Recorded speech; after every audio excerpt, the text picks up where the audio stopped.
Dicen que cuando estás a punto de morir, tu vida pasa frente a tus ojos como una película, pero nadie te prepara para lo que viene después.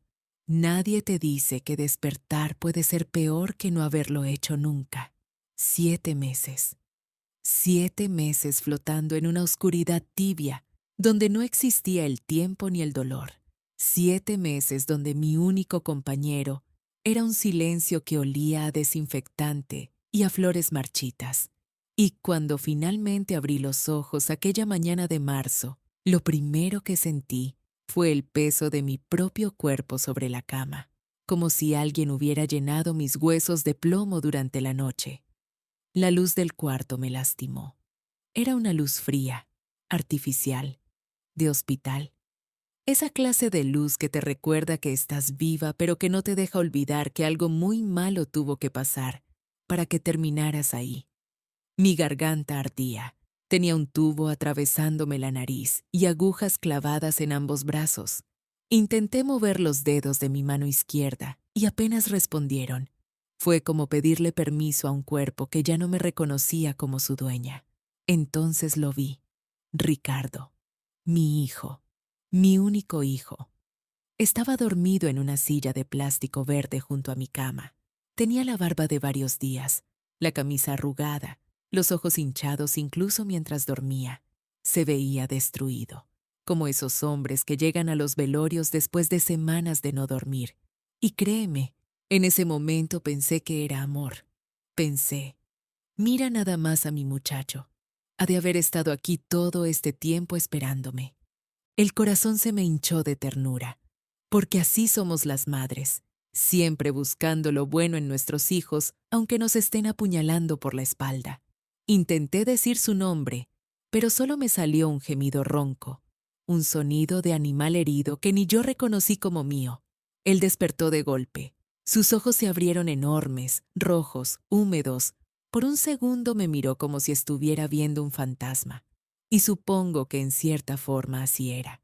Yo era la muerta que había decidido volver. Mamá, mamá, mamá. Repetía mi nombre una y otra vez mientras se arrodillaba junto a la cama y me tomaba la mano con una fuerza que me dolió. Lloraba. Lloraba de verdad, con mocos y todo, como cuando era niño y se caía de la bicicleta. Y yo, tonta de mí, solo pensaba en cómo consolarlo. ¿Dónde estoy? Fue lo único que pude susurrar. Mi voz sonaba como papel de lija arrastrándose sobre concreto. Ricardo se limpió la cara con la manga de la camisa.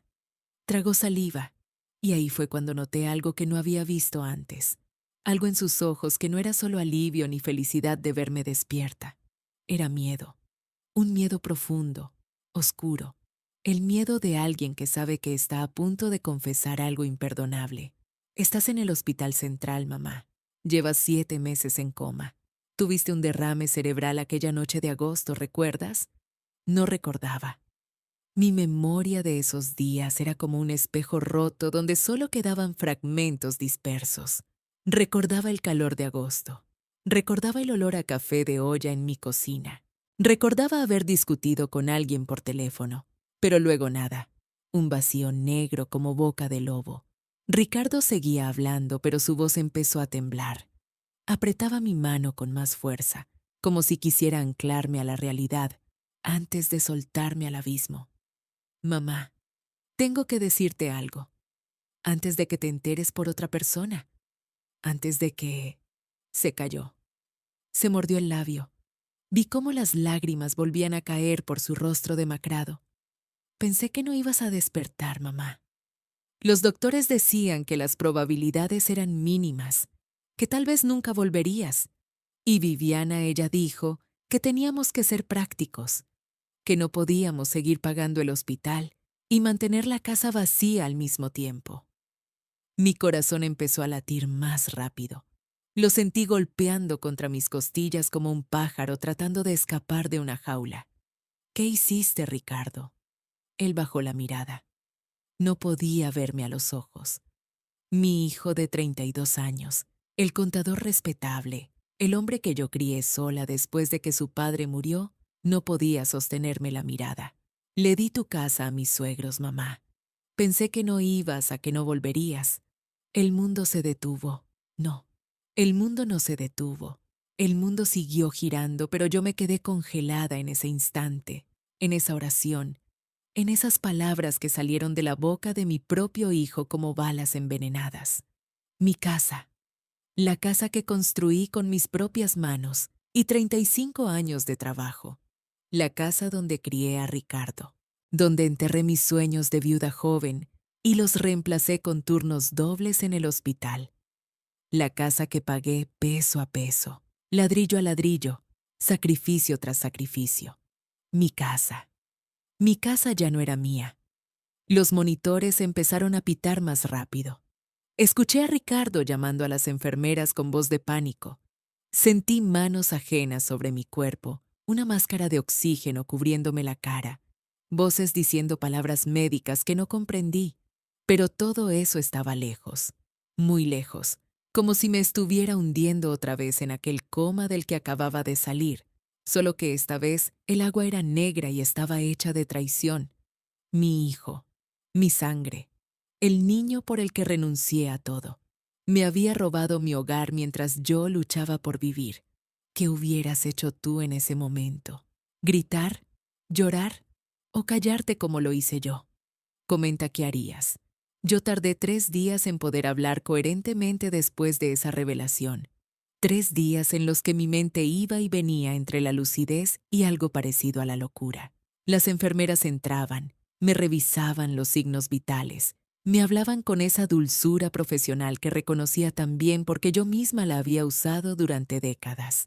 Pero todo me llegaba distorsionado, como si estuviera escuchando bajo el agua. Ricardo venía cada mañana. Se sentaba en esa silla de plástico verde que rechinaba cada vez que se movía, y esperaba. A veces lloraba en silencio, a veces intentaba explicarse, pero yo cerraba los ojos y fingía dormir hasta que se iba. No estaba lista para escucharlo. No estaba lista para nada. Al cuarto día finalmente lo dejé hablar. No porque lo hubiera perdonado, créeme que no, sino porque necesitaba entender. Necesitaba saber exactamente cómo mi propio hijo había logrado arrancarme todo mientras yo flotaba entre la vida y la muerte. Mamá, tienes que entender. Empezó. Estábamos desesperados. Desesperados. Qué palabra tan conveniente. Me senté con dificultad en la cama del hospital. Olía a desinfectante y a comida institucional, ese aroma metálico que nunca logras quitarte de la nariz aunque pases años trabajando en estos pasillos. Apreté las sábanas entre mis dedos. Estaban frías y ásperas, como todo en ese lugar, como todo en mi nueva realidad. Explícame, le dije. Explícame cómo pudiste firmar algo sobre mi casa, algo que no te pertenecía. Ricardo se pasó las manos por el cabello. Lo vi más delgado que antes del accidente, con ojeras profundas y esa barba descuidada que jamás le había visto. Pero no me dejé enternecer. No esta vez. Encontramos un poder notarial, mamá. Uno que tú firmaste hace años, ¿te acuerdas? Cuando papá murió y teníamos que hacer todos esos trámites legales. Me diste autorización para manejar tus asuntos si algo te pasaba. El poder notarial. Recordé vagamente haber firmado algo así. Sí, pero fue hace 15 años. Y era para emergencias médicas, para pagar cuentas si me enfermaba, no para regalar mi patrimonio a desconocidos. Ese poder era limitado, Ricardo. Lo sabes perfectamente. Mi hijo tragó saliva. Lo vi sudar aunque el cuarto estaba frío.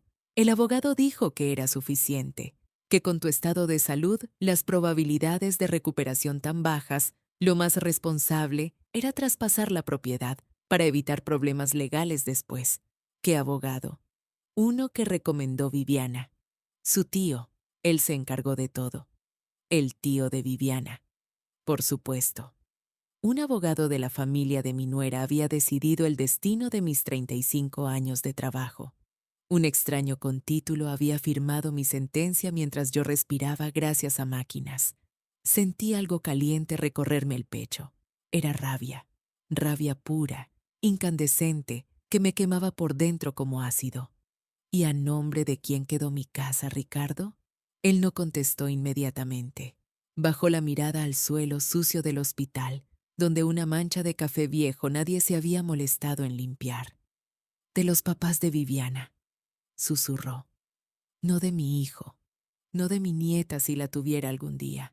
De los padres de Viviana, Bernardo y Celeste Solís, dos personas que apenas conocía, que habían cenado en mi casa tal vez 4 veces en los 3 años que mi hijo llevaba casado. Ya viven ahí, continuó Ricardo sin que yo preguntara.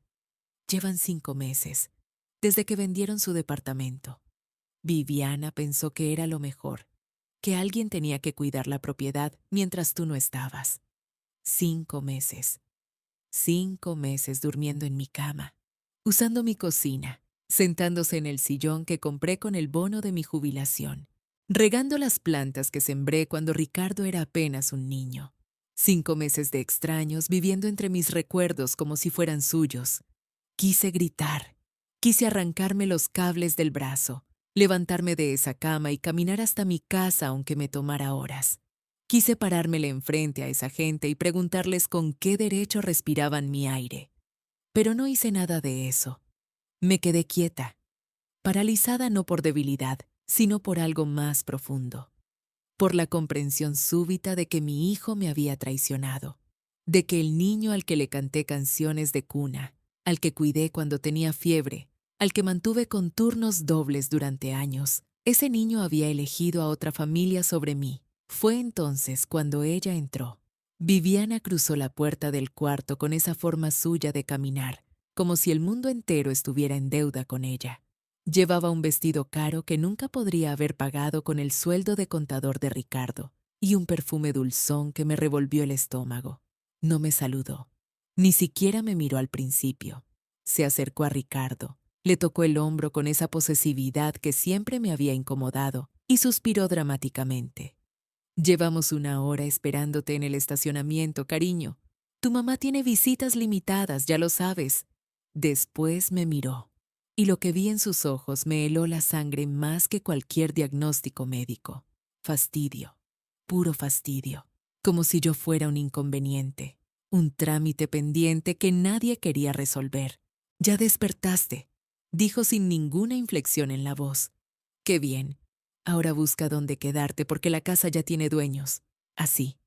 Sin más. Sin disculpas, sin explicaciones, sin el menor rastro de humanidad. Y luego se dio la vuelta y salió. Sin voltear. Sin esperar respuesta.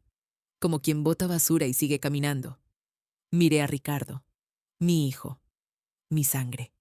Esperé que dijera algo. Que la siguiera y le reclamara. Que por una vez en su maldita vida pusiera a su madre primero. Pero no lo hizo. Se quedó ahí, con la cabeza gacha, respirando entrecortadamente. Y cuando finalmente habló, lo único que dijo fue un murmullo patético. Lo siento, mamá. Ella tiene razón. Hay que ser prácticos. Prácticos. 35 años de mi vida reducidos a practicidad. Cerré los ojos. Sentí las lágrimas correr por mis mejillas arrugadas, cayendo sobre la bata de hospital que olía a cloro y a soledad. En ese momento entendí algo que me partió el alma. Mi hijo ya no era mi hijo. Era el marido de Viviana, el yerno de Bernardo y Celeste, un cobarde que había vendido su lealtad por comodidad, por no enfrentar conflictos, por mantener la paz en un matrimonio que lo estaba devorando. Y yo estaba sola. Mientras te cuento esto, siento que me ahogo de nuevo. Comenta desde qué ciudad me escuchas. Necesito saber que no estoy sola en esto. Yo necesito que entiendas algo antes de continuar. Necesito que conozcas a la mujer que fui antes de convertirme en esta versión endurecida que te habla desde una cama de hospital. Déjame llevarte 12 años atrás. El día que enterré a mi esposo Aurelio, llovía como si el cielo también estuviera de luto. Ricardo tenía 20 años y un sueño enorme: ser contador. No cualquier contador, sino uno de esos que trabajan en oficinas con aire acondicionado y secretarias, que usan corbata todos los días y almuerzan en restaurantes donde sirven la comida en platos que combinan. Aurelio había dejado la casa pagada, eso sí, pero nada más. 40 años trabajando en una fábrica de textiles y lo único que teníamos era el techo sobre nuestras cabezas y una cajita de lata, donde guardábamos las joyas que me había regalado en 30 años de matrimonio. Un anillo de compromiso con un diamante pequeñito, pero real. Un collar de perlas que me dio cuando nació Ricardo. Unos aretes de oro que compramos en nuestro 20º aniversario. Esa cajita representaba toda una vida de amor. 3 días después del funeral, Ricardo se sentó conmigo en la cocina.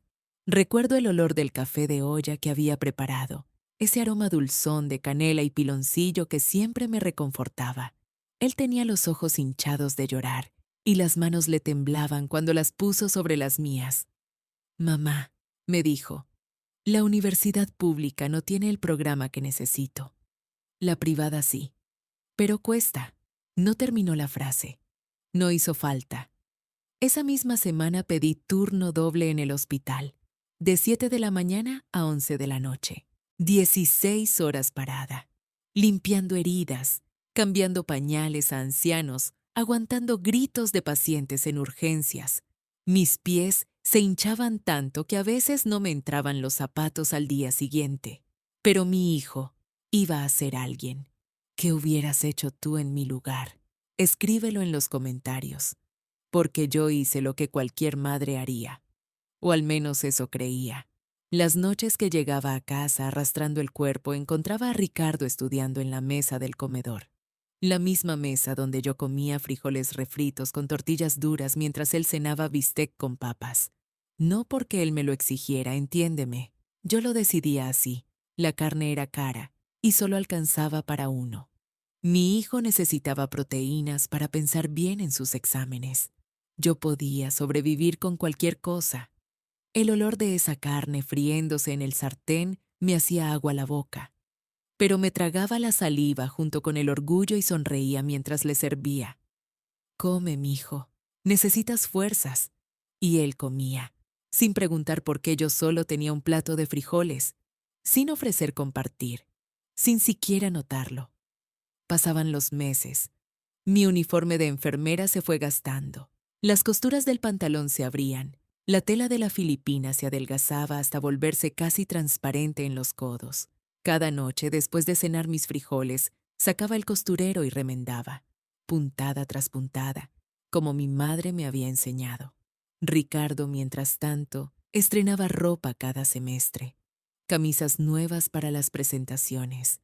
Pantalones de vestir para las prácticas profesionales. Un portafolio de piel que costó lo mismo que yo ganaba en 2 semanas. Nunca me quejé, ni una sola vez. Porque el amor de madre no tiene límites, pensaba yo. Porque para eso estamos. Porque así nos criaron. ¡Qué estupidez! Los años pasaron. Ricardo se graduó con honores.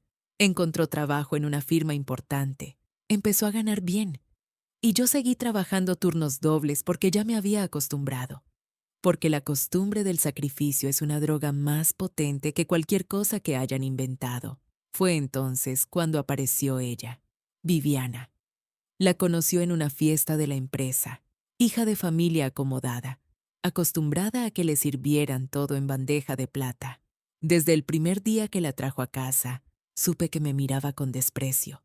Lo vi en cómo arrugaba la nariz al entrar, como si el olor de mi hogar le resultara ofensivo, en cómo miraba mis muebles viejos, mi cocina humilde, mi vida entera. Pero Ricardo la amaba, o eso decía. 6 meses después me anunció la boda. Una boda grande, elegante, en un salón con candelabros y meseros de guante blanco. Los Solís exigían una celebración a la altura de su apellido. Esa noche, después de que Ricardo se fue, abrí la cajita de lata. Las joyas de Aurelio brillaban bajo la luz amarillenta de mi lámpara. Tomé el anillo de compromiso entre mis dedos y recordé el día que me lo puso. Tenía 23 años y creía que la vida era un cuento de hadas. Las vendí todas, cada pieza, cada recuerdo, cada pedazo de mi historia con el hombre que amé por 40 años. El joyero me dio una cantidad que me pareció ridícula comparada con lo que representaban, pero alcanzó para pagar mi parte de la boda, para que mi hijo no pasara vergüenza frente a la familia de su prometida. El día de la ceremonia, Celeste, la madre de Viviana, se acercó a mí. Llevaba un vestido que probablemente costaba más que mi sueldo de un año. Me miró de arriba abajo y sonrió con esa sonrisa que las víboras deben usar antes de morder. Qué linda se ve, doña Elena. Muy auténtica. No respondí, solo sonreí y me tragué la humillación como me había tragado todo lo demás. Después de la boda, Ricardo se mudó con Viviana a un departamento pequeño. Yo seguí sola en mi casa, trabajando, ahorrando cada centavo por si algún día mi hijo lo necesitaba. Y lo necesitó. Vaya que lo necesitó. Creí que el amor se demostraba con sacrificio. 12 años creyendo esa mentira. 12 años dando sin recibir. 12 años convenciéndome de que algún día todo ese esfuerzo sería reconocido. Estaba equivocada. El amor no se demuestra con sacrificio ciego, se demuestra con respeto, con reciprocidad, con límites claros que protejan tu dignidad. Y yo nunca lo exigí. Por eso terminé en una cama de hospital, escuchando a mi nuera decirme que buscara otro lugar donde vivir. ¿Ves por qué me dolió tanto? Porque no fue un año, ni 2. Fueron décadas de mi vida reducidas a buscar otro lugar. Pero espera, esto apenas empieza. Yo creía que una semana era suficiente para sanar. Una semana de caldos tibios, de enfermeras revisando mis signos vitales, de Carmen sentada junto a mi cama contándome chismes del barrio para distraerme. Una semana entera sin ver a Ricardo. No llamó ni una vez. El doctor entró esa mañana de martes con mi expediente bajo el brazo y una sonrisa profesional. Me explicó que los estudios habían salido bien, que el golpe en la cabeza no había dejado secuelas permanentes, que debía cuidarme del estrés y tomar mis medicamentos para la presión. Señora Vega, tiene suerte de estar viva, me dijo mientras firmaba los papeles del alta. 4 días en coma no es cualquier cosa. Descanse mucho. Suerte. Qué palabra tan curiosa para describir mi situación. Carmen llegó puntual a las 10 de la mañana, cargando una bolsa con ropa limpia que había sacado de su propio closet porque yo no tenía acceso a la mía. Un pantalón de mezclilla que me quedaba grande y una blusa floreada que olía a suavizante de lavanda. Me vestí despacio, sintiendo cada músculo adolorido, cada hueso cansado de cargar con 58 años de existencia. ¿Estás segura de que quieres ir?, me preguntó Carmen mientras esperábamos el taxi en la entrada del hospital. El sol de media mañana pegaba fuerte y yo entrecerré los ojos, mareada por la luz después de tantos días entre paredes blancas. Necesito verla. No dije más. Carmen asintió y me tomó del brazo para ayudarme a subir al coche. El taxi olía a pino artificial, ese aroma empalagoso que usan para disfrazar otros olores menos agradables. El conductor tenía la radio puesta en una estación de música norteña y tarareaba bajito mientras manejaba. Carmen iba callada a mi lado, apretándome la mano de vez en cuando. El trayecto duró 15 minutos, 15 minutos que se sintieron como una eternidad. Cuando doblamos en la esquina de mi calle, el corazón se me subió a la garganta. «Pare aquí», le dije al taxista. «No en la puerta. Aquí está bien». Nos bajamos en la acera de enfrente, a unos 20 metros de distancia. Carmen pagó el viaje mientras yo me quedaba inmóvil, mirando. Mi casa. Excepto que ya no era mi casa. Las ventanas de madera que Aurelio había barnizado cada primavera durante 40 años habían desaparecido. En su lugar brillaban marcos de aluminio blanco, ese aluminio barato y frío que a mí siempre me pareció que le quitaba el alma a las construcciones. La fachada, que yo había pintado de un amarillo cálido, porque me recordaba al sol de mi infancia, ahora era de un gris plomizo. Gris como el cielo antes de una tormenta. Gris como el humor de Viviana cada vez que me veía. Y mi limonero. Dios mío, mi limonero. Aurelio lo plantó el día que nació Ricardo, hace 32 años. Era un árbol pequeño entonces, apenas una varita con hojas. Pero él lo regaba religiosamente cada mañana antes de irse al trabajo. Decía que ese limonero crecería junto con nuestro hogar, que sus frutos serían testigos de nuestra historia. Ahora solo quedaban ramas secas. Lo habían podado, hasta dejarlo en esqueleto, ramas muertas apuntando al cielo como dedos acusadores. Elenita, me dijo Carmen bajito, tocándome el hombro, no tienes que seguir mirando. Pero no podía apartar los ojos. Habían cambiado la puerta también. La puerta de madera tallada que encontramos en un mercado de antigüedades cuando recién nos casamos, la que pesaba tanto que Ricardo de niño necesitaba las 2 manos para abrirla, ahora era una plancha metálica pintada de negro. Olía diferente. Incluso desde la acera, podía percibir que el aire alrededor de mi casa había cambiado. Ya no era el aroma dulce de los limones mezclado con la humedad del jardín. Era algo químico, sintético, pintura fresca y ambientador barato. 35 años viviendo ahí. 35 años de memorias, de risas, de llantos, de navidades y cumpleaños y noches de insomnio. 35 años borrados en unas cuantas semanas. En ese momento la puerta negra se abrió. Celeste Solís salió cargando una bolsa de basura. Llevaba un vestido de casa con estampado de flores y pantuflas de felpa rosa, como si aquello fuera lo más natural del mundo, como si esa fuera su casa desde siempre. Me vio. Nuestras miradas se cruzaron y por un segundo vi algo parecido a la incomodidad cruzar su rostro. Pero se recuperó rápido. Caminó hasta el bote de basura en la acera con esa calma de quien sabe que tiene el control. «Ay, señora Elena, qué sorpresa», dijo acercándose un poco, manteniendo distancia prudente. «Se le ve mejor. Nos tenía preocupados, ¿sabe?» No respondí. Ni siquiera parpadeé. Celeste se acomodó el cabello con nerviosismo. «Mire, no se tome a mal todo esto. Es temporal, ¿entiende? Solo hasta que Ricardo nos compre nuestra propia casa. Mi esposo tiene sus problemas de salud, la pensión no nos alcanza y pues, Viviana es nuestra única hija. Usted entiende, ¿verdad? Una madre siempre entiende. ¿Qué hubieras hecho tú en mi lugar? Piénsalo un momento».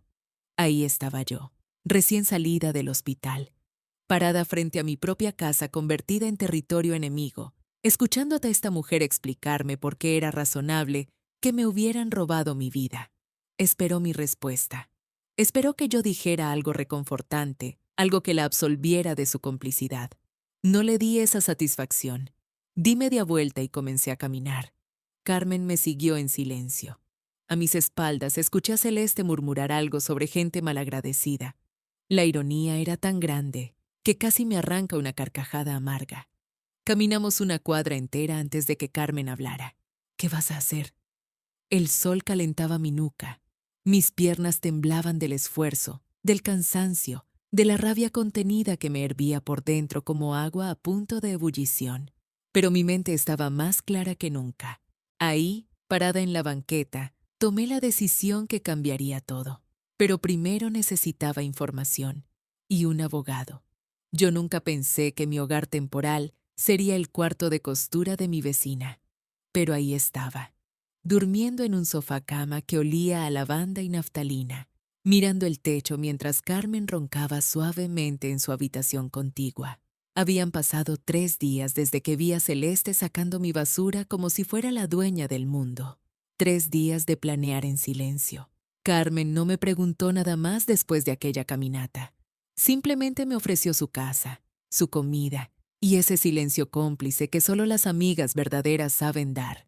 Me prestó ropa porque yo había salido del hospital con lo puesto. Me hizo caldos de pollo que sabían a los que preparaba mi madre.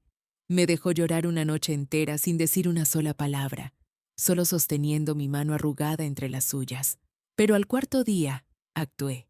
El licenciado Morales tenía su oficina en un edificio viejo del centro, de esos con escaleras de mármol gastado y barandales de hierro forjado que habían conocido tiempos mejores. Lo encontré gracias al hijo de Carmen, que trabajaba en el juzgado civil, y me juró que Morales era como un perro con un hueso cuando se trataba de fraudes inmobiliarios. Subí 3 pisos con las rodillas protestando cada escalón. El pasillo olía a café quemado y a papel viejo. Su puerta tenía un cristal esmerilado, con letras doradas medio despegadas que decían «Licenciado Arturo Morales Fuentes, abogado». Entré. Era un hombre de 40 y tantos años, con lentes gruesos y un bigote canoso que le daba aspecto de profesor universitario. Su escritorio estaba sepultado bajo montañas de expedientes, pero sus ojos eran agudos, inteligentes. Me evaluó en silencio mientras yo me sentaba en la silla frente a él, esa silla de cuero sintético que chirriaba con cada movimiento. Señora Vega, comenzó, revisando unas notas. Me dice Pedro que tiene un problema de propiedad. Cuénteme todo, desde el principio. Y lo hice. Le conté del coma, de despertar para encontrar a los Solís instalados en mi casa, de Ricardo firmando papeles mientras yo flotaba entre la vida y la muerte. Le conté de las 35 años que trabajé como enfermera, de los turnos nocturnos y los dobles horarios, de cada peso que ahorré para construir esas paredes ladrillo por ladrillo. Le conté de mi marido muerto hace 12 años y de cómo crié a Ricardo sola, con el sudor de mi frente y la esperanza de que algún día él me cuidaría a mí. Morales tomó notas sin interrumpirme. Solo levantaba la ceja de vez en cuando, como si cada detalle confirmara algo que ya sospechaba. Cuando terminé, él se reclinó en su silla y se quitó los lentes para limpiarlos con un pañuelo. Voy a necesitar ver esos documentos, señora.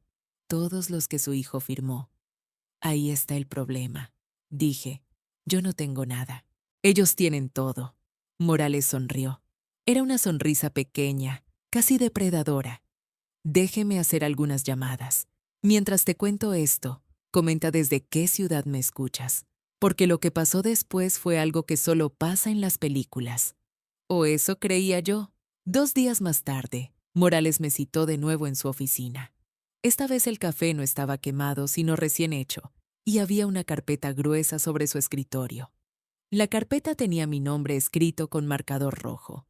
Me senté en esa misma silla chirriante, con el corazón latiéndome tan fuerte que podía sentirlo en las sienes. Tengo un conocido en el registro público, explicó mientras abría la carpeta. Le debía un favor grande. Y lo que encontramos, bueno, señora Vega, prepárese. Sacó un documento. Era una copia de un poder notarial fechado 3 semanas antes de mi accidente cerebrovascular. Un poder donde supuestamente yo autorizaba a Ricardo a vender, transferir o ceder mi propiedad según su criterio. Yo nunca firmé esto, dije con voz plana. Lo sé, respondió Morales. ¿Por qué mandé a comparar su firma con documentos anteriores que tenemos en archivo? Esta firma es una falsificación. No es ni remotamente parecida a la suya. Quien la hizo ni siquiera se esforzó mucho. El mundo se detuvo. Ricardo, mi hijo, mi Ricardo, había falsificado mi firma. No, peor. Alguien había falsificado mi firma y Ricardo lo había permitido. Lo había usado. Se había beneficiado de un crimen mientras yo yacía inconsciente en una cama de hospital, conectada a máquinas que respiraban por mí. Pero hay más. Continuó Morales, sacando otro documento. Aquí está la cosa interesante. Su hijo, en su infinita estupidez legal, nunca formalizó la transferencia ante notario público. Lo que hizo fue firmar un contrato privado de compraventa con los señores Solís, un papelito sin ningún valor legal. No entiendo, murmuré. El abogado me miró directamente a los ojos. Señora Vega, su casa sigue a su nombre. En el registro público, usted aparece como única propietaria. El contrato que firmaron su hijo y los Solís no vale ni el papel en que está escrito. Ellos no son dueños de nada. Son, legalmente hablando, invasores. Las palabras flotaron en el aire como polvo en un rayo de sol. Mi casa. Seguía siendo mi casa. Ahora, continuó Morales con tono más grave, aquí viene la parte difícil. Podemos recuperar todo. Puedo iniciar un procedimiento de desalojo contra los Solís mañana mismo. Pero, siempre hay un pero. La falsificación del poder notarial es un delito grave. Si denunciamos, su hijo podría enfrentar cargos penales. Estamos hablando de falsificación de documentos, posible fraude inmobiliario. Dependiendo del juez, podría pasar años en prisión. El silencio que siguió pesaba como plomo. Pensé en Ricardo a los 5 años, corriendo hacia mí con un dibujo hecho con crayones. Pensé en él a los 15, llorando en mis brazos cuando su padre murió. Pensé en él a los 25, prometiéndome que siempre me cuidaría. Pensé en él ahora, instalando a extraños en mi casa mientras yo moría y resucitaba. Explíqueme las opciones, dije con voz neutra. Morales asintió despacio. Durante la siguiente hora, desglosó cada camino posible, cada consecuencia, cada decisión que tendría que tomar. Cuando salí de su oficina, el sol de la tarde me golpeó el rostro. Hacía calor. Olía a tacos de la esquina y a tubo de escape de camión. La vida seguía su curso normal mientras yo cargaba el peso de una decisión que definiría todo. ¿Tú qué hubieras hecho? ¿Perdonar y quedarte sin nada? ¿O usar la ley para recuperar lo tuyo sabiendo que tu hijo pagaría?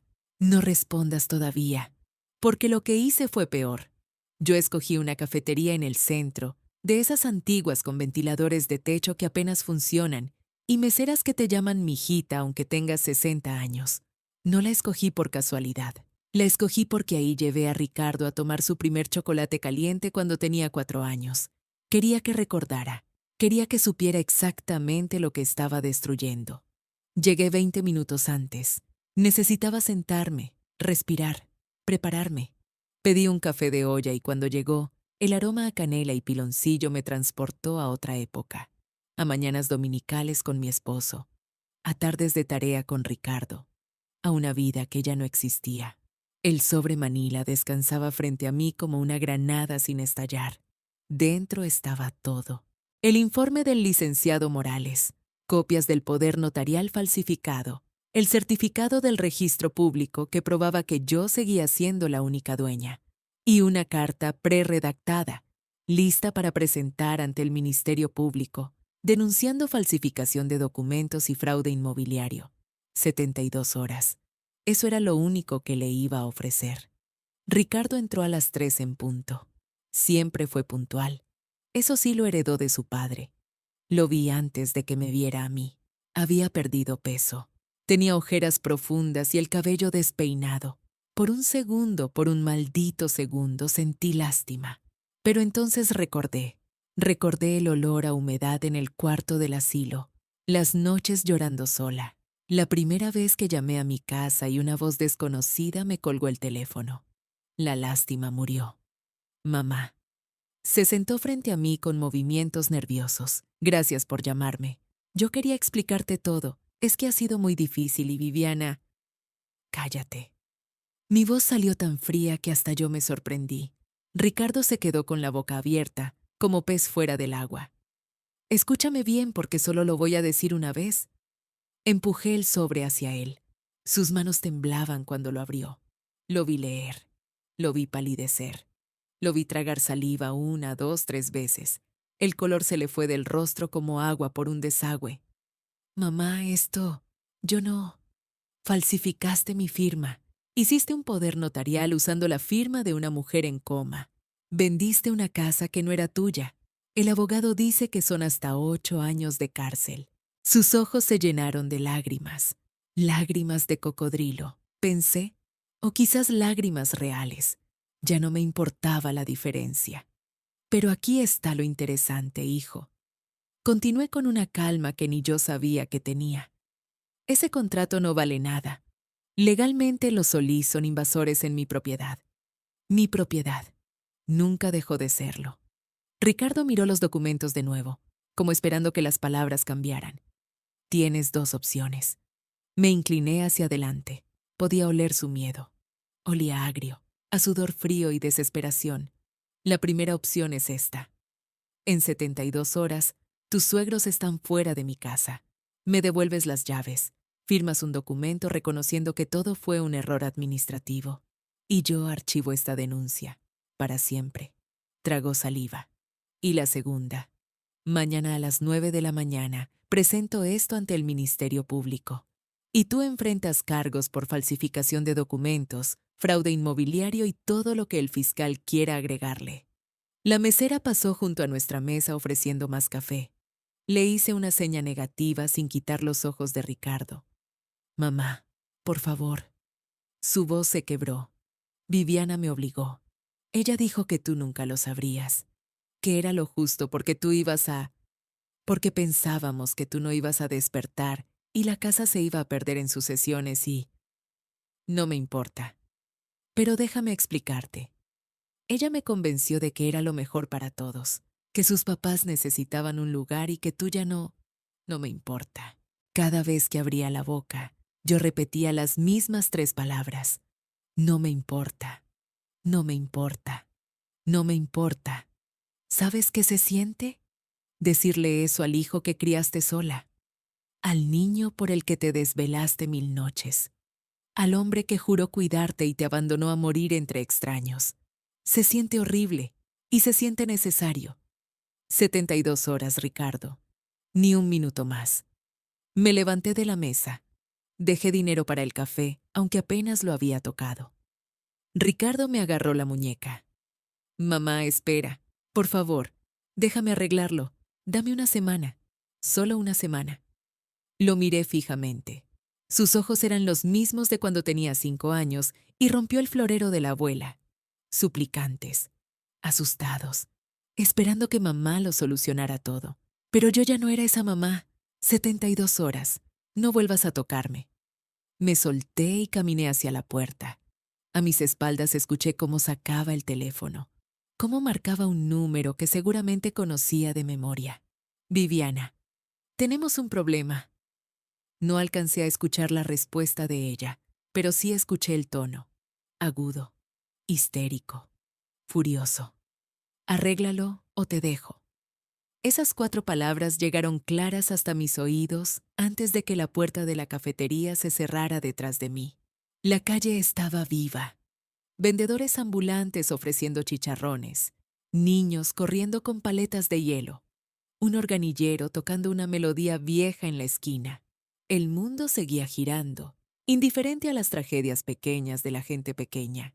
Caminé 3 cuadras antes de permitirme respirar de verdad.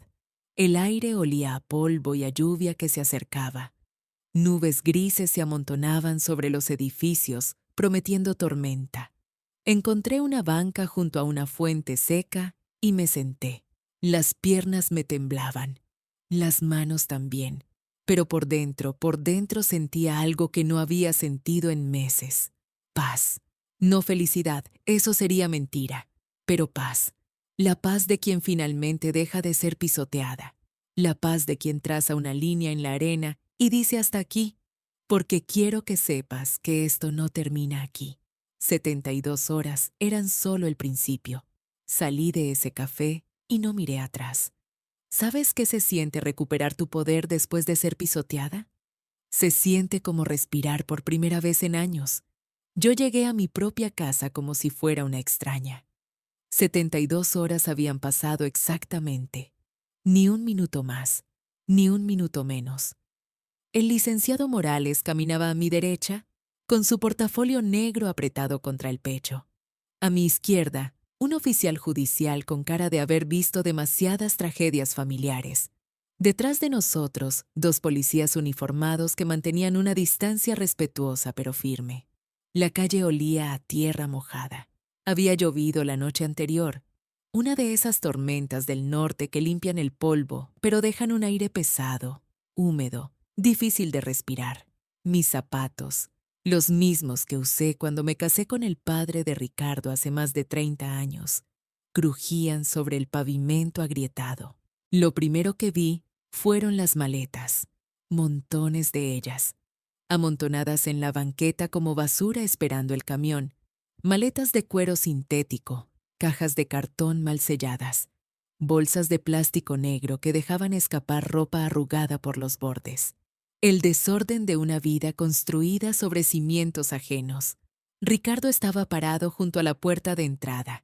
Tenía ojeras profundas, como si no hubiera dormido en 3 días. Probablemente no había dormido.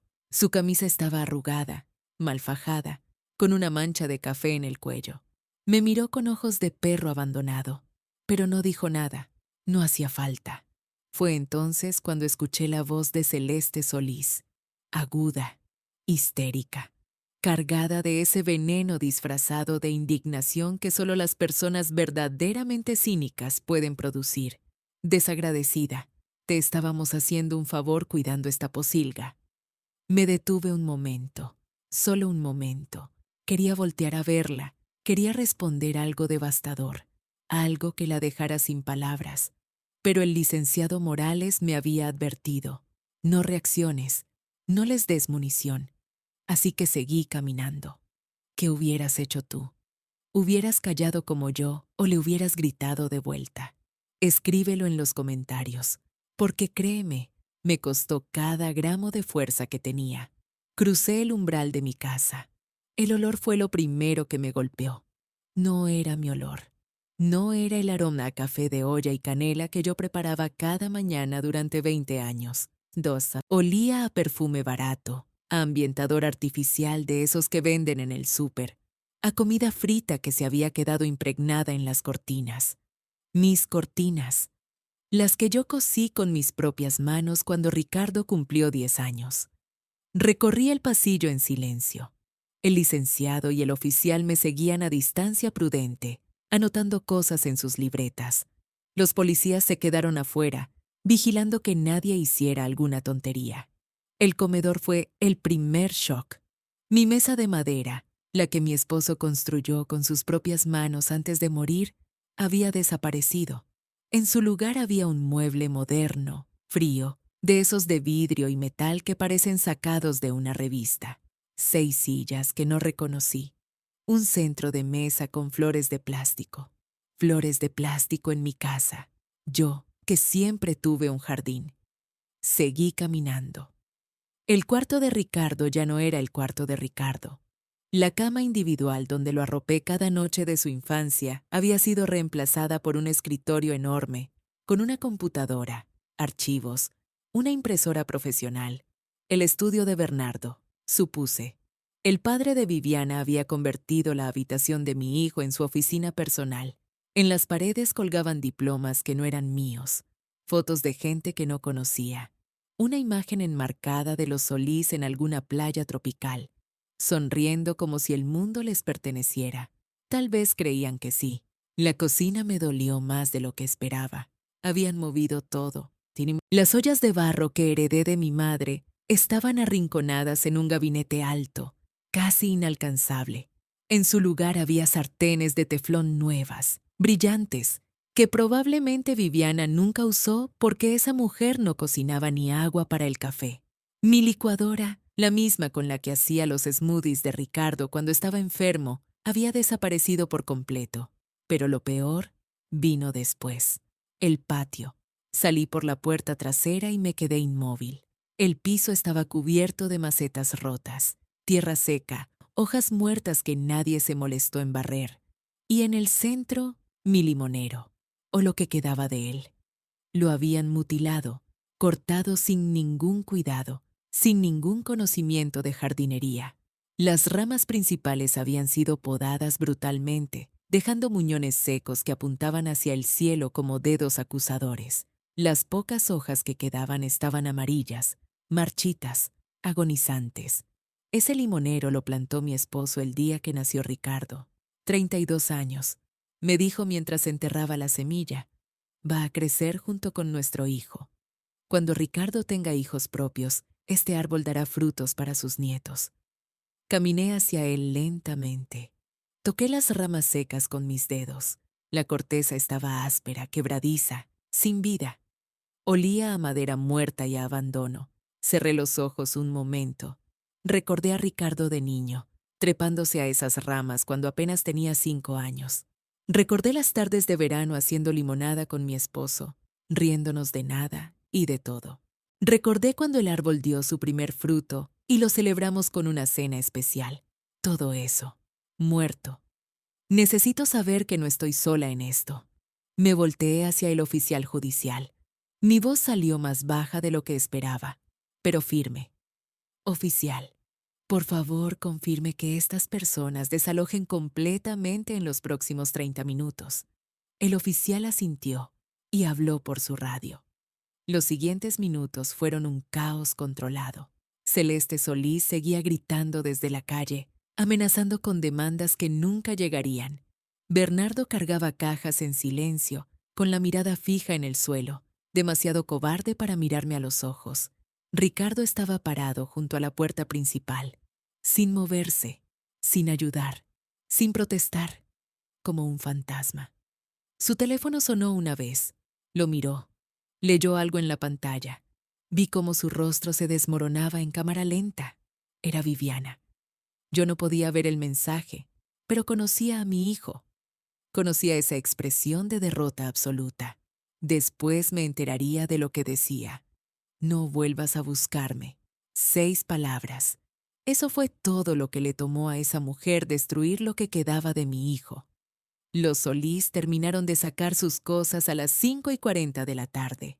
El sol empezaba a ponerse detrás de los edificios, tiñendo el cielo de naranja y rosa.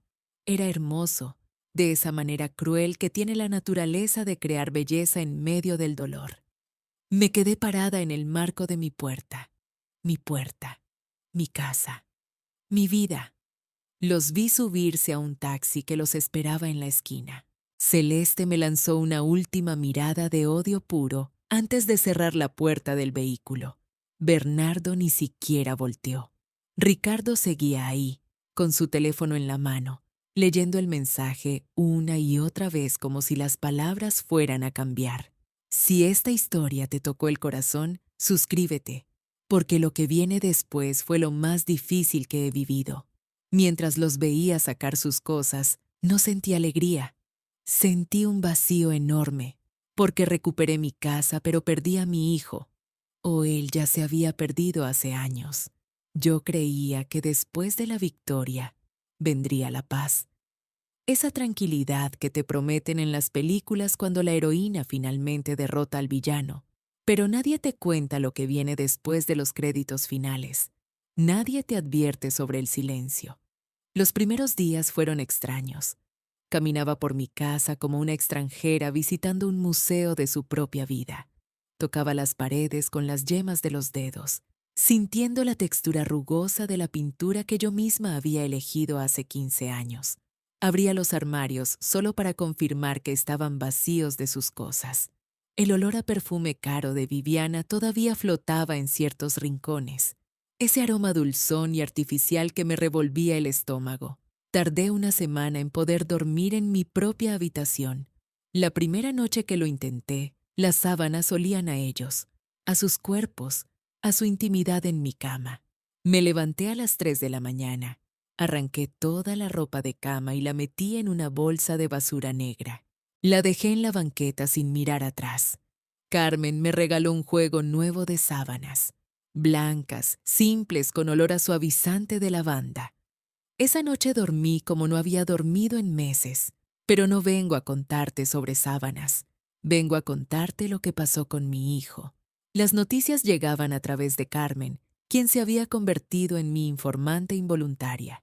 Ella hacía sus compras en la tienda de la esquina de la colonia, donde Ricardo había encontrado refugio.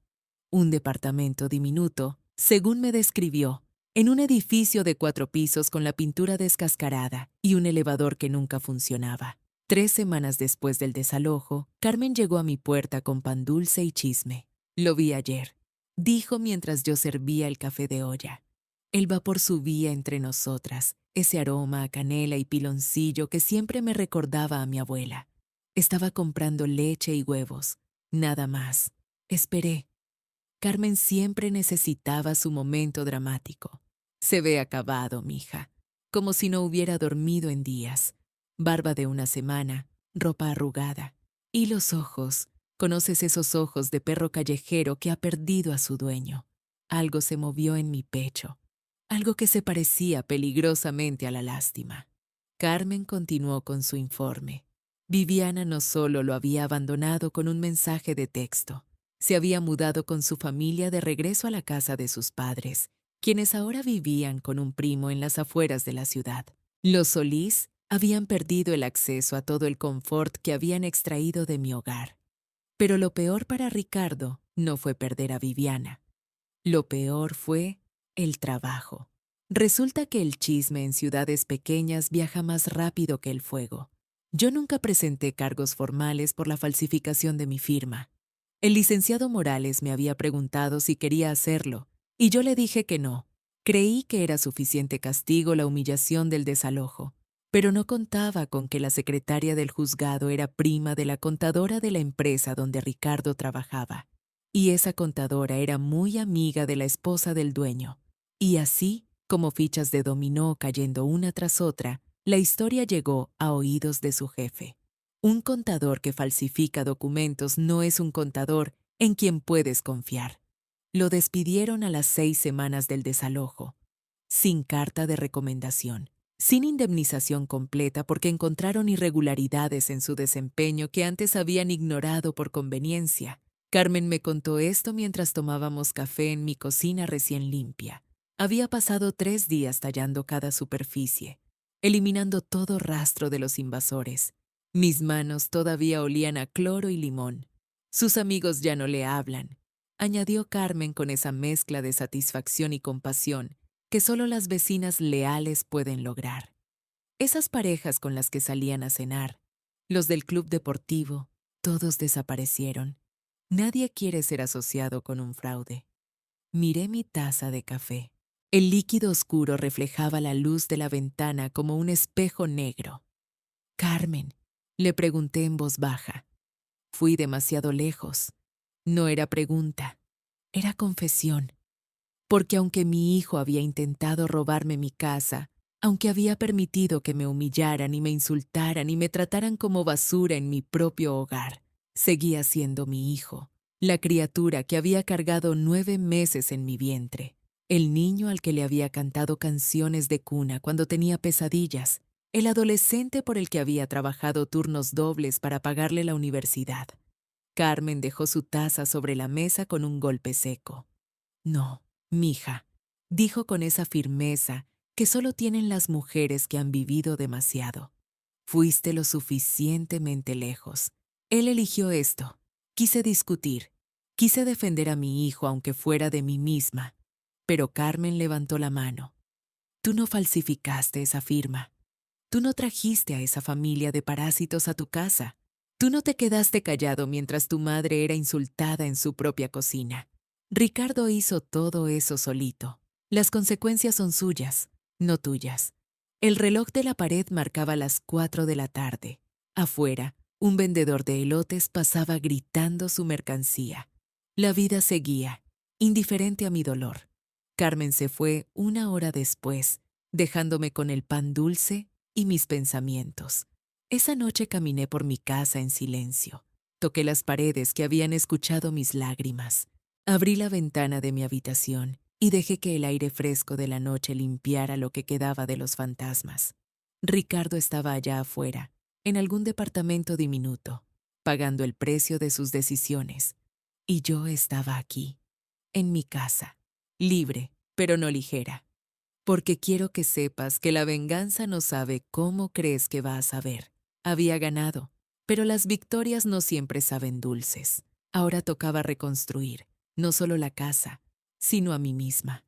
Yo había olvidado cómo se siente crear algo en lugar de solo sobrevivir.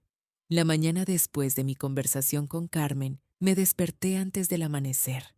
No por insomnio, no por angustia, por algo que había estado ausente de mi cuerpo durante meses. Energía, propósito. Ese hormigueo en las manos de quien tiene trabajo por hacer.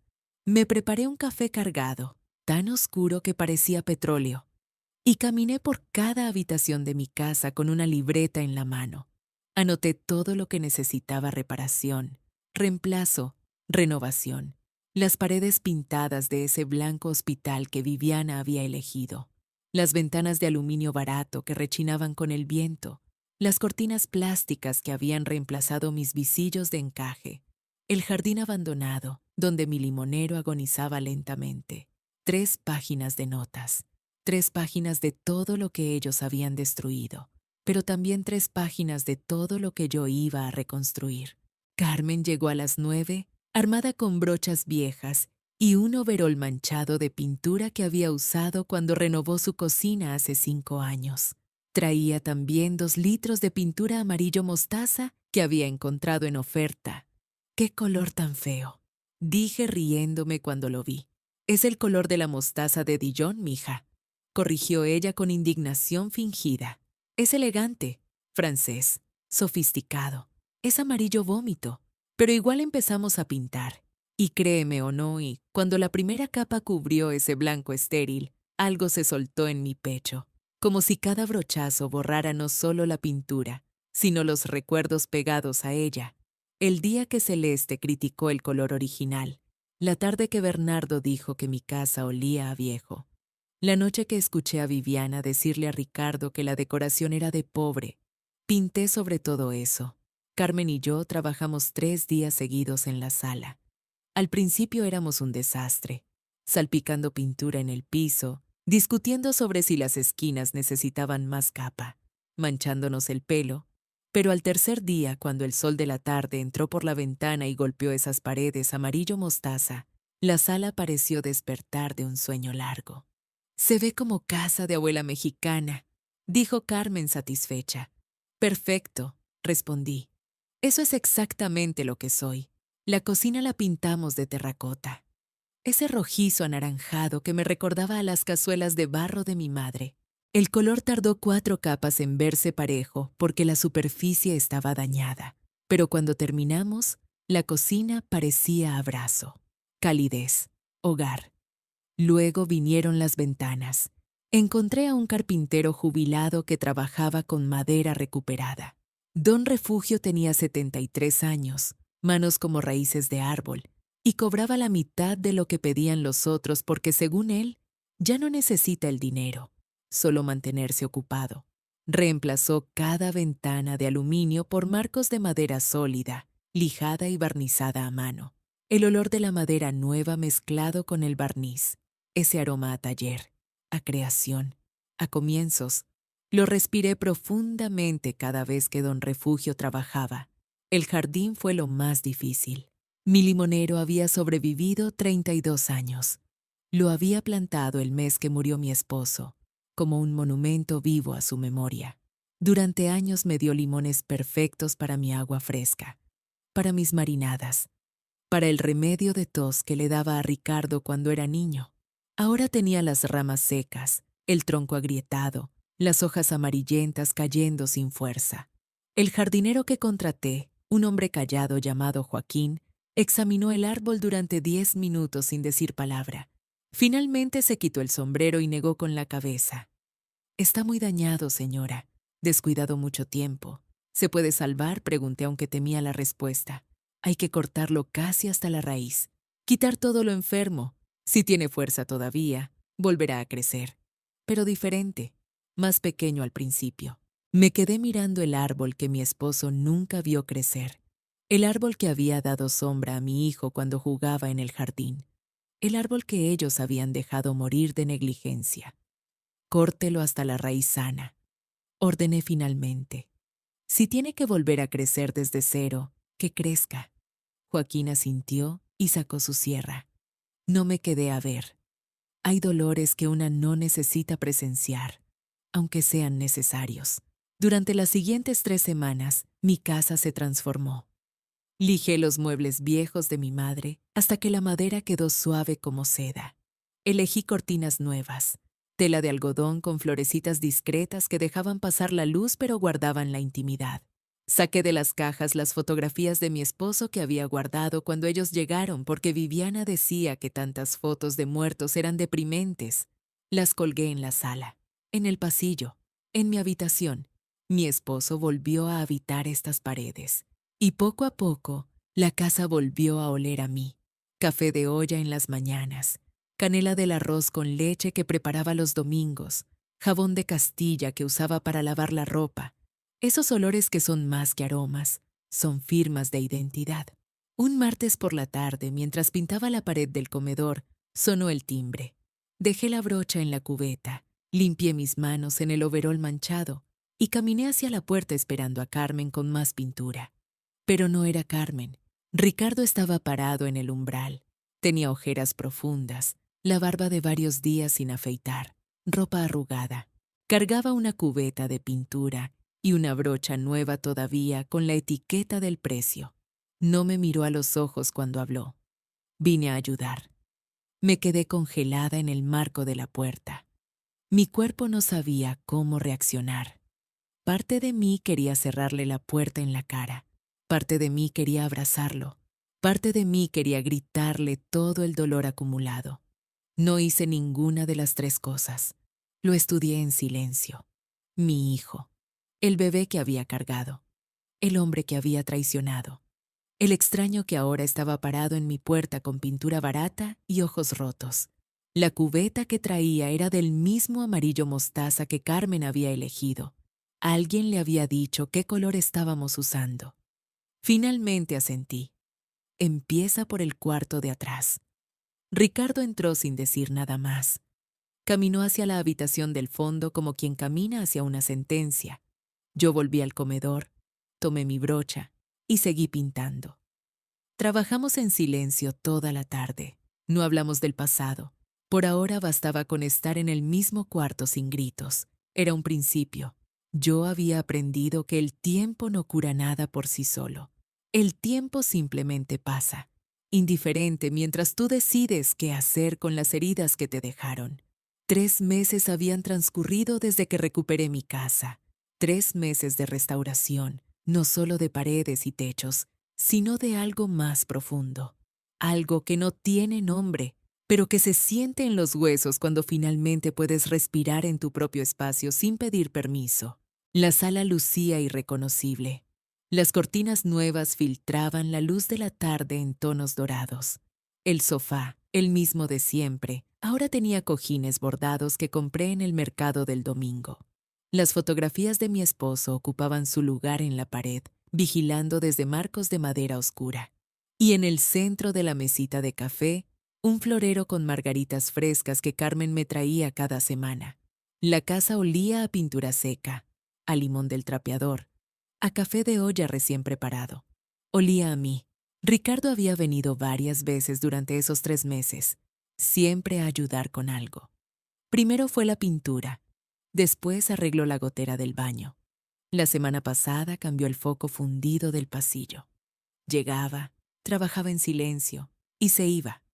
A veces aceptaba un vaso de agua, nunca un abrazo, nunca una conversación real. Pero hoy era diferente. Hoy yo lo había citado. Le envié un mensaje corto, seco, sin explicaciones. Ven el sábado a las 5. Necesito hablar contigo. Nada más.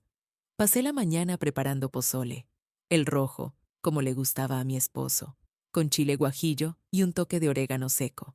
Mientras servía el maíz, pensé en todas las veces que había cocinado este mismo platillo para mi familia, para mi hijo, antes de que todo se rompiera.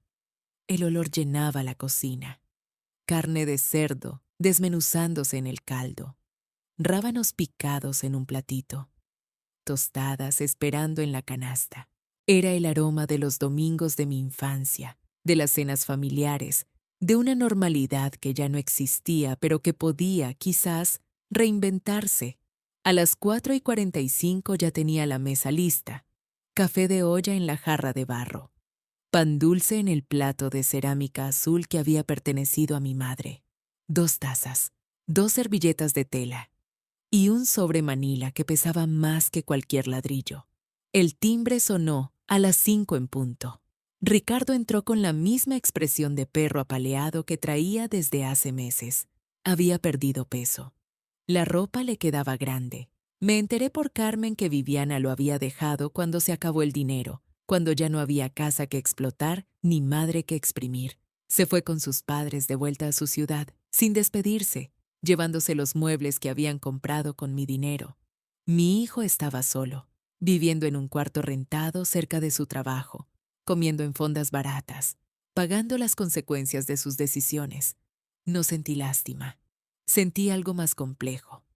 Algo que no era perdón, pero tampoco era odio. Siéntate, le dije señalando el sofá. Sírvete café. Ricardo obedeció. Sus manos temblaban ligeramente cuando tomó la taza.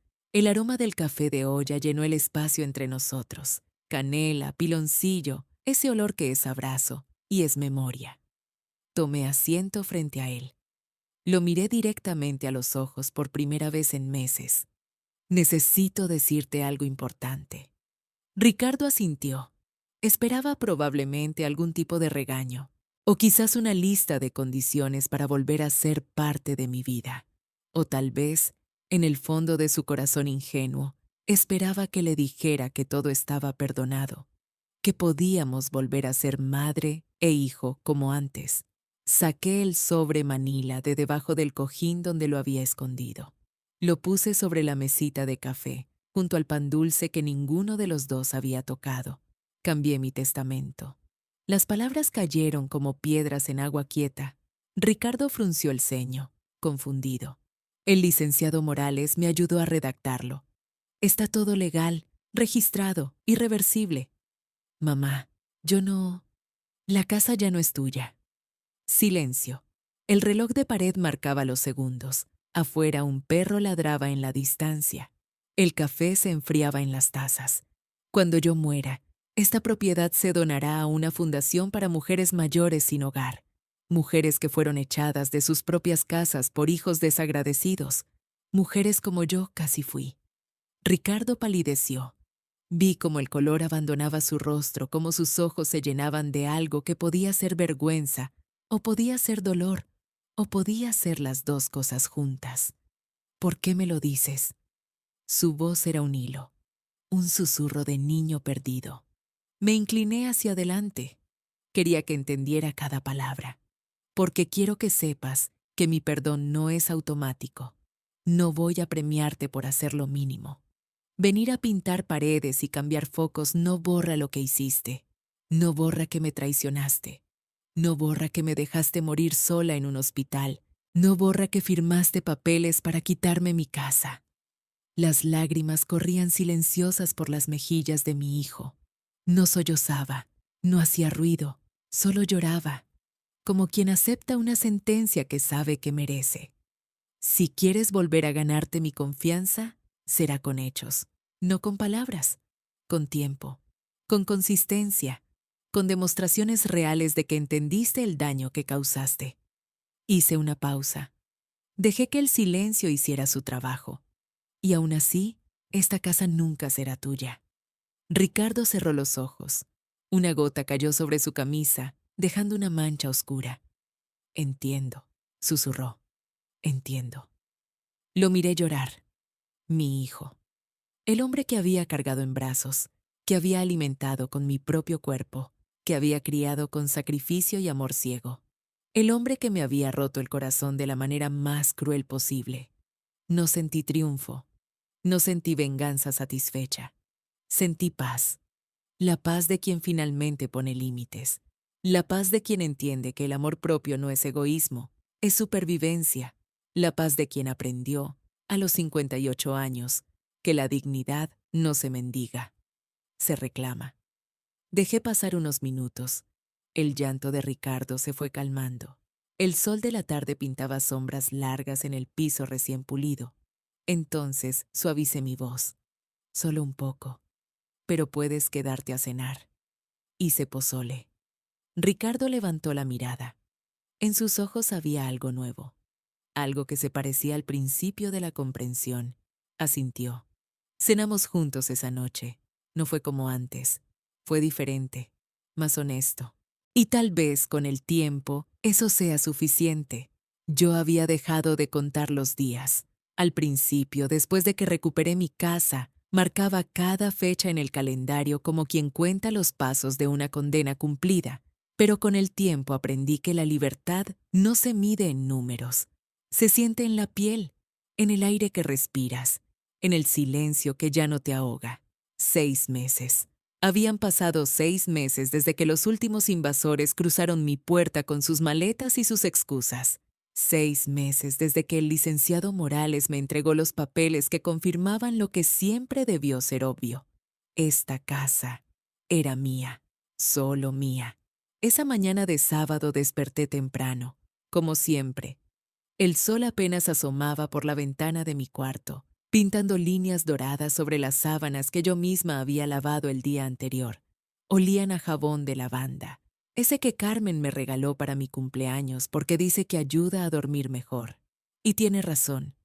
Dormía como no había dormido en años. Me preparé un café de olla, con canela y piloncillo, exactamente como lo hacía mi madre cuando yo era niña. El olor llenó la cocina y por un momento pude sentirla ahí conmigo, diciéndome sin palabras que estaba orgullosa. Salí al patio con mi taza entre las manos, sintiendo el calor atravesar la cerámica gastada. Las baldosas todavía conservaban el frío de la noche, y mis pies descalzos protestaron un poco antes de acostumbrarse. Había convertido el riego de las plantas en un ritual sagrado. Cada mañana, antes de que el mundo despertara del todo, yo hablaba con mis geranios, con mis helechos, con la bugambilia que trepaba terca por la pared del fondo. Les contaba mis preocupaciones, mis alegrías pequeñas, mis planes para el día. Ellas me escuchaban sin juzgar, pero había una planta con la que casi no hablaba, el limonero. Estaba en la esquina del patio junto a la barda vieja. Mi esposo lo había plantado el año que nació Ricardo. Decía que era una tradición de su pueblo, un árbol frutal por cada hijo, para que crecieran juntos. Durante décadas, ese limonero nos había dado frutos amarillos y perfumados, suficientes para limonadas de verano y salsas de pescado y té caliente cuando llegaban los resfriados de invierno. Pero durante mi ausencia, nadie lo cuidó. Cuando regresé a mi casa, el limonero era un esqueleto de ramas secas. Las hojas se habían caído todas.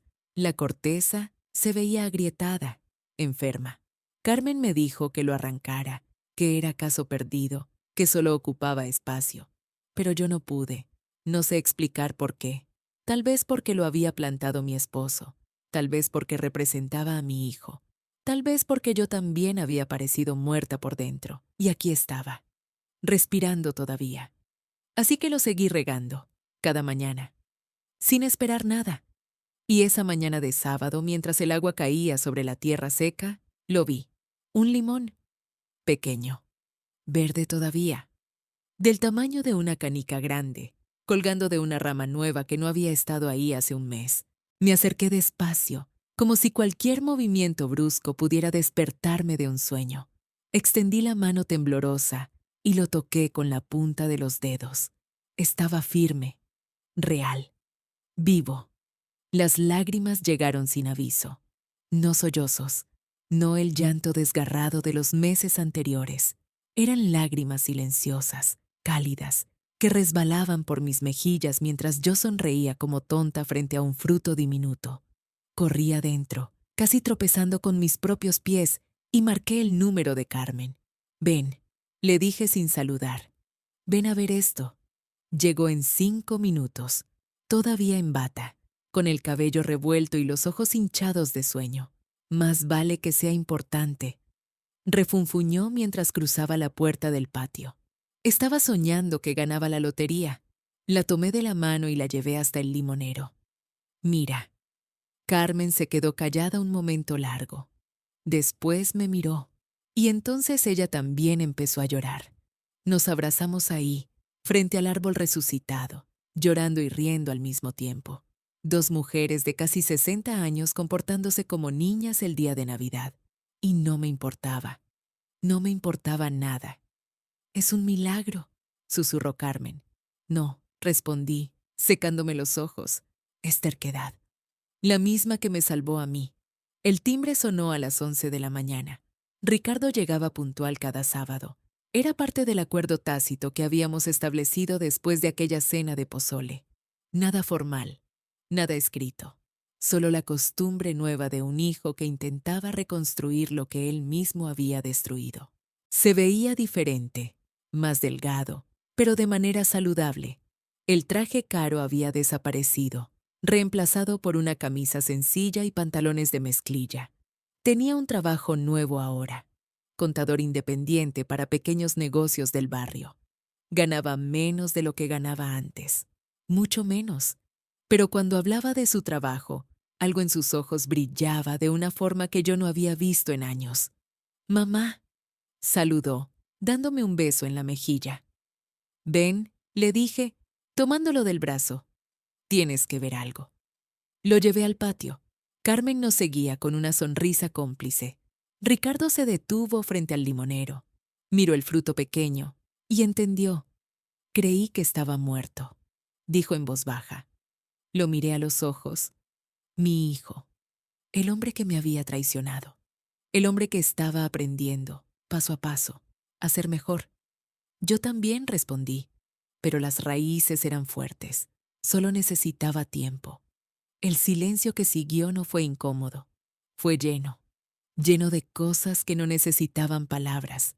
Voy a cortarlo, anuncié. Carmen abrió los ojos enormes, pero apenas está creciendo. Sonreí. Exactamente. Por eso hay que celebrarlo ahora. Mañana no está prometido. Corté el limón con cuidado, casi con reverencia. En la cocina lo exprimí sobre una jarra de vidrio. Añadí agua fresca y un poco de azúcar. El aroma cítrico llenó el espacio, mezclándose con los recuerdos de veranos antiguos. Serví 3 vasos. Ricardo, Carmen y yo levantamos nuestras limonadas en la cocina que había sido mi campo de batalla y ahora era mi santuario. Por las raíces fuertes, dijo Carmen. Por el tiempo, añadió Ricardo. Bebí un sorbo. Estaba ácida, apenas dulce, imperfecta, perfecta. Ese limón me enseñó algo. Lo que vale la pena siempre encuentra la forma de regresar, pero tiene que ser en sus propios términos, no en los que otros le impongan. Yo cumplí 59 años el mes pasado.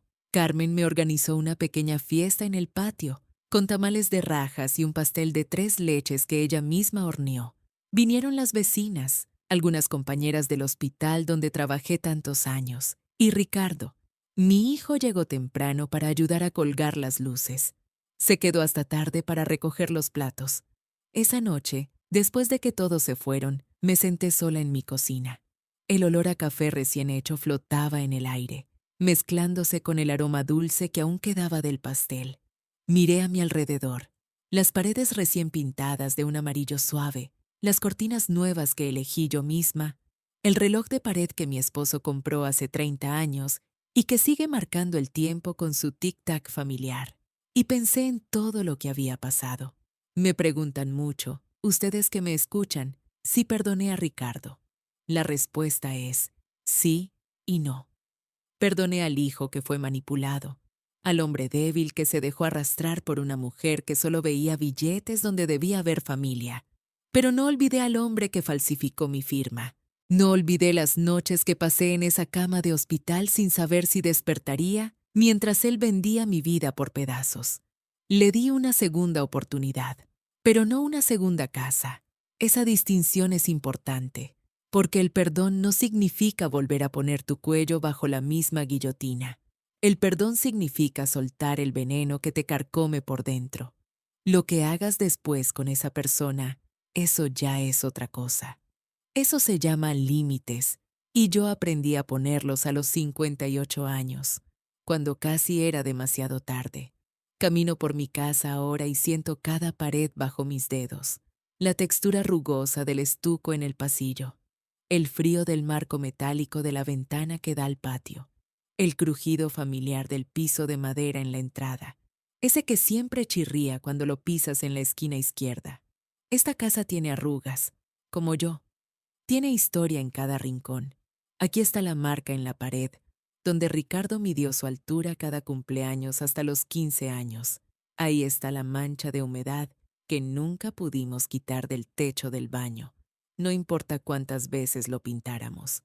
En el marco de la puerta de mi cuarto, 3 muescas que hice con un cuchillo cuando mi esposo murió, una por cada década que llevábamos casados cuando enfermó. 30 años. 3 muescas pequeñas que guardan 30 años de vida compartida.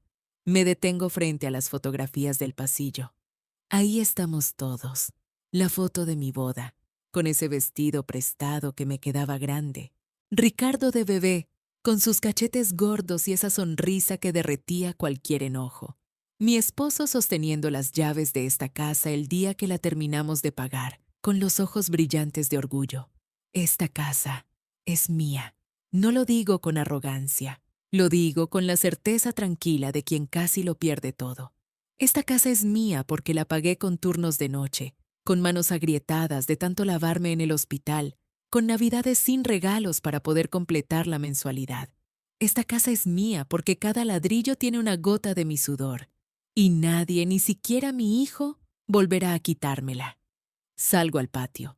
El limonero está hermoso ahora, cargado de frutos. Cuento 12 limones maduros, gordos y brillantes bajo el sol de la tarde. El árbol que creí muerto decidió vivir. Igual que yo. Recibo cartas, ¿saben? Desde que empecé a contar mi historia, llegan mensajes de mujeres de todas partes, de pueblos pequeños y ciudades grandes. Mujeres que me escriben a las 3 de la mañana porque no pueden dormir, pensando en hijos que las abandonaron, en nueras que las humillan, en familias que las ven como un estorbo. Me dicen cosas que me rompen y me reconstruyen al mismo tiempo. Gracias por no quedarte callada, escribió una señora de 62 años desde un pueblito costero. Gracias por demostrar que el amor de madre no significa ser tapete. Otra mujer, viuda como yo, me contó que después de escucharme, finalmente se animó a hablar con un abogado. Su hijo había estado sacando dinero de su cuenta sin permiso durante años, y ella callaba porque tenía miedo de perderlo. El miedo de perderlos. Ese miedo nos paraliza, ¿verdad? Nos hace tragar insultos y sonreír mientras nos arrancan pedazos del alma. Nos convence de que el amor verdadero es sacrificio sin límites, entrega sin condiciones, silencio sin fin. Pero yo aprendí algo. El amor que te destruye no es amor, es dependencia disfrazada. El sonido de una brocha contra madera me saca de mis pensamientos. Miro hacia la cerca que divide mi patio del de Carmen. Ricardo está ahí, pintando con trazos lentos y cuidadosos. Es sábado. Viene cada sábado a ayudarme con alguna cosa de la casa. No porque yo se lo exija, no porque esté pagando una deuda. Viene porque quiere. Esa es la diferencia. Me siento en mi silla de plástico, la misma donde me sentaba a tomar café con mi esposo hace tantos años. El aroma del café de olla sube desde mi taza, mezclándose con el olor a pintura fresca y a tierra húmeda del jardín. El sol de la tarde me calienta los hombros. Una brisa suave mueve las hojas del limonero. Ricardo voltea, me ve, sonríe tímidamente. Yo le devuelvo una sonrisa pequeña, leve, genuina. La confianza es como un espejo. Pienso mientras bebo mi café. Puedes pegarlo después de romperlo, pero las grietas siempre se verán. No importa cuánto pegamento uses, no importa cuánto tiempo pase. Las líneas de fractura quedan grabadas para siempre, pero un espejo roto aún refleja luz. Y a veces, eso basta. Miro mi casa, mi patio, mi limonero, mi vida. Todo esto es mío, y yo soy mía también. Si esta historia te tocó el corazón, te pido que te suscribas, no para mí, para que cada mujer que necesite escuchar esto sepa que no está sola, que su casa, su vida, su dignidad son suyas, y nadie puede arrebatárselas si ella decide luchar. Nos vemos en la próxima historia, y créeme, tengo muchas más para contar.